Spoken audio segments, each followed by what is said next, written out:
How to crop a photo into circle using Canva. Hi guys, let's get started immediately. Now the first thing you want to do is to be on a blank page on Canva. Now you want to head over to Elements. Now go over to the search bar and search for frames. Now I'm going to be clicking on See All on Frames.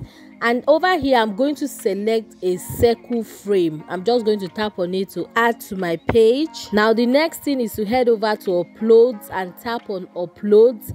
Now I already have my file uploaded, but if you don't, you can just click on Upload File.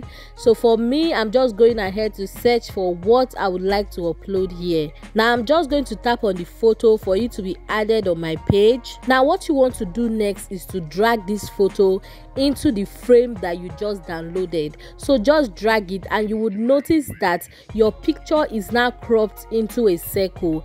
And guys, this is exactly how to crop a photo into a circle using Canva. Now if you found this video helpful, you want to click on the subscribe button to subscribe to this YouTube channel for more useful tutorials like this.